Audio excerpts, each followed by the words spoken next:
The long run, what's your picture in the future, say after the war, Ukraine, Europe, and Russia? How do you see it working out? Sure. So Russia will be greatly diminished. It's going to take decades to build back a military. I think there are multiple different scenarios for Russia going forward. I don't see a scenario in which Putin is out of power, in the next several months, 6 months. I think there's a mark on the wall that I have in my mind, which is 2024, when his current term expires, that he'll do what he did in 2008, switch positions with the prime minister. There'll be a different face on the country. There's an opportunity for the West to kind of, oh look, there's an opportunity. It's a different leader. Let's welcome back Russia. So I think I could see something like that unfolding. There's a kind of a difficult scenario in which there is growing unrest within the various ethnic communities in Russia. Russia could fracture. Russia could shrink and lose some of the colonial holdings. Some of these that have been part of Russia for mere couple hundred years. Frankly, there are places in the North Caucasus that are relatively recent acquisitions, like early 19th century.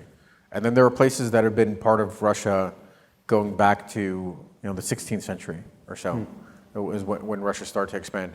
And these are ethnic, kind of homogeneous ethnic communities. I could see there's a risk that some of these unwind because the Russians are racist and chauvinist, and they've been using these ethnic communities to fight their war with massive casualties. Now they have to use Russians, ethnic Russians, to fight this war, and that's creating some unrest. But this could really, this is a remote scenario, but it's a possible scenario now that Russia unwinds. It was too big to kind of hold together, and this war is what kind of causes it to collapse. Ukraine, I think, is a democratic tiger. I could see it being an economic tiger, integrating into Europe, being rebuilt, especially with the EU accession program, receiving hundreds of billions of dollars. I wrote an article in Foreign Affairs on this, but I could see hundreds of billions of dollars pouring into Ukraine from like a Marshall Plan, grants and loans, hopefully mainly grants from both the EU and the US. We would have a relatively modest role in that. I think hundreds of billions would come from the EU. I think we would contribute tens of billions. I could see Russian reparations, assets, frozen Russian assets being used to rebuild Ukraine. And I could see private equity eventually coming in.